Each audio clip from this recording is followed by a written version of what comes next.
안녕하세요. 한 3개월 넘었는데 되게 오랜만에 켰네요. 오늘은 간단하게 뉴스나 몇 개 같이 보려고 방송을 켰고요. 종목 얘기는 이게 종목을 얘기를 해도 한 일주일 지나면 뭐 상황이 바뀔 수 있고 그걸 제가 계속 피드백을 해줘야 되는데 요새 방송이 좀 뜸하다 보니까 개별 종목 얘기는 하긴 힘들고 언제 봐도 괜찮은 코스피가 왜 이렇게 오르는가 뭐 그런 얘기나 제 관점에서 해볼까 합니다. 지금 2731이 됐는데 이게 지금 뭐 되게 이유가 많죠. 뭐 코로나 때문에 우리나라 주식이 뭐 고평가됐다. 그나마 돈이 들어온다.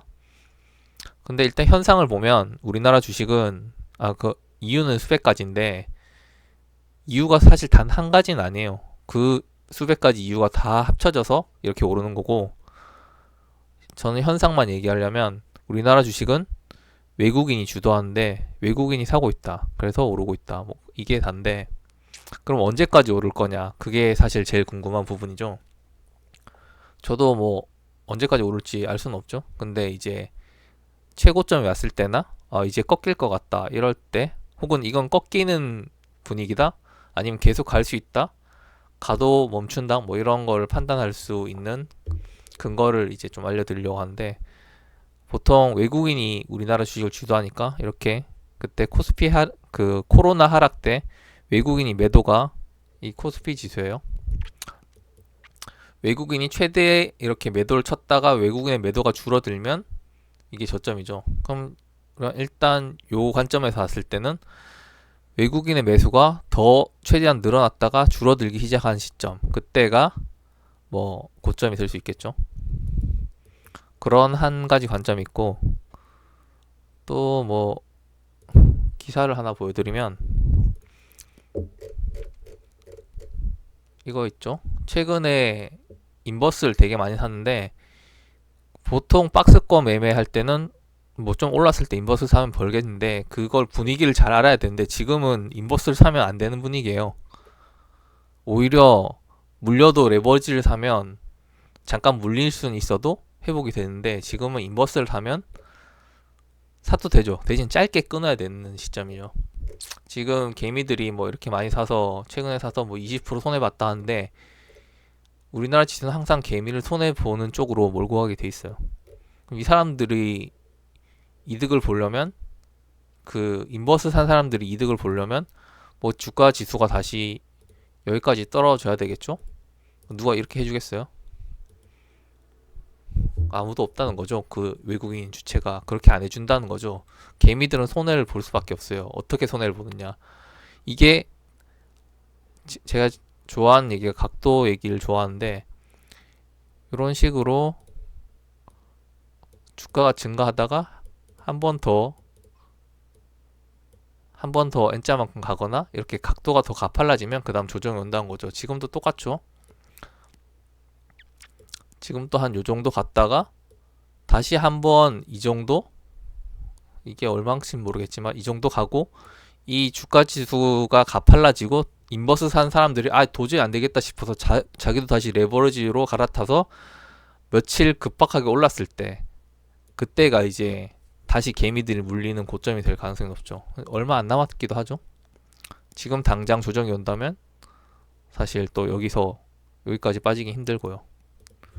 뭐 그런 개미들의 관점으로 볼 수도 있고 어 제일 중요한 건 그게 아니에요 사실. 음. 그 주식은 단기간에 뭐 이슈나 수급으로 오를 수 있지만 너무 당연한 얘기지만 가장 궁극적으로는 기업의 가치에 수렴하게 되어 있거든요.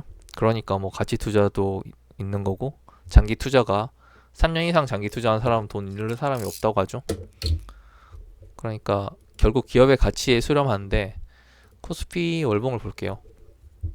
지금 오른 이유가 뭐 곤충으로 얘기하면 번데기 허물을 벗는 거나 마찬가지예요. 이만큼 지금 사람 덩치는 커졌는데 이 껍데기 안에 갇혀 있다가 이제 막 2,500을 뚫으면서 탈피한 거거든요. 그러니까 주가가 있잖아. 우리나라 경제 그러니까 코스피가 레벨업을 한 거예요. 이 레벨업을 한번 하면 이 레벨업 한 이 위치 아래로는 이제 되게 오기가 힘들어요. 만약에 주가가 다시 빠져서 2,500이 왔다. 그럼 진짜 이때는 레버리지로 다 매수를 해야 된다. 그런 느낌이죠. 여기에 대한 근거는 제가 뉴스를 몇 년 전 뉴스를 몇 개 찾아왔는데 보시면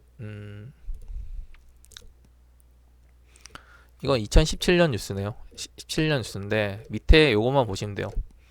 저희 코스피가 보면 2011년에 영업이익이 100조예요. 그리고 2012년, 2013년, 2014년 고만고만하죠. 2015년까지. 그럼 어떻게 했죠?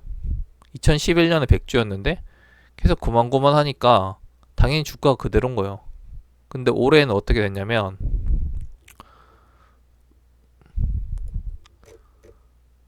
올해는 이게 올해 2020년 11월 기사인데 지금 중요한 거는 3분기 어디 갔냐. 4분기 영업이익 예상치는 34조고 여기 34조 돼 있죠. 그리고 3분기는 40조였다. 1분기, 2분기는 이만큼 안 됐지만 지금 보면 최소 150조 이상 나오게 돼 있어요. 그러면 어떻게 되죠? 이때 정말 간단한 얘기로 이때 코스피 2000일 때 코스피 영업이익이 100조였는데 지금 150조인 거예요. 그럼 단순 계산으로 3000 지수가 3000이 돼야 되는 거죠. 지수가 그냥 3000이 돼야 된다는 거 얘기하는 사람들 보면 그냥 2 다음 숫자가 3이니까 3000이 돼야 된다. 뭐 그런 거의 그런 수준으로 얘기를 하는데 이렇게 보면 간단하죠. 2000 그러니까 주가지수 2000일 때보다 돈을 1.5배 더 버니까 3000이 돼야 된다. 너무 합당하죠. 그러면 이게 다시 내려올 리가 어렵겠죠.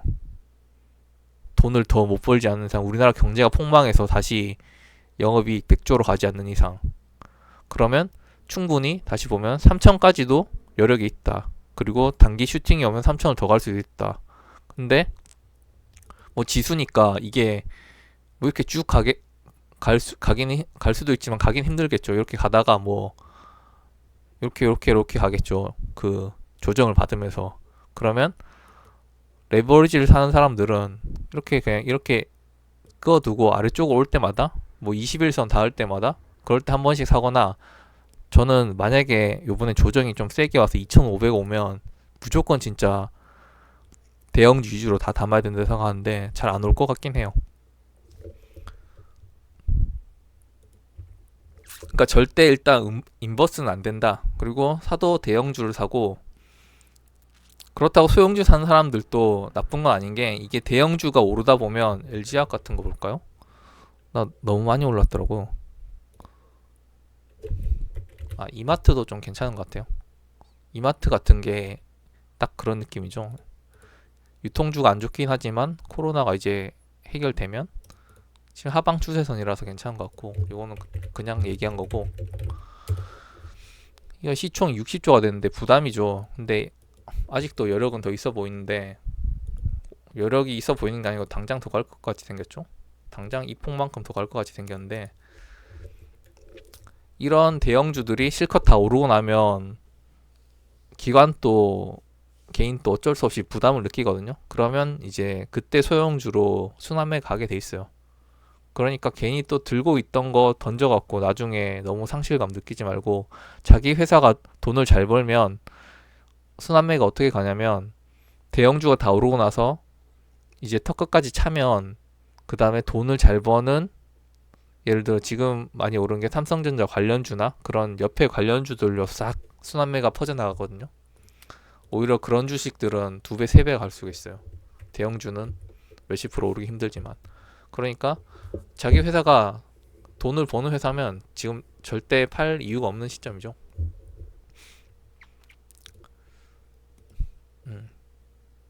그럼 요약하면 제가 하고 싶은 얘기는 이 상승이 절대 지금 과열이 아니다. 쓸데없이 오르는 게 아니다. 우리나라 지금 기업들이 돈을 번 만큼 이제 이게 언제 오를지는 모르는 거거든요. 이게 올해 안 올랐어도 돼요. 내년에 오를지 내년에 오를지 그건 아무도 모르는 건데 올해 오르는 걸로 결정이 났죠. 그러면 3천 근처도 갈 수가 있다 라고 열어놓고 대응하는 게 좋겠죠. 오늘은 너무나 간단한 기업이 돈을 버는 만큼 주가가 오른다는 거에 대해서 얘기했습니다. 여기까지 할게요.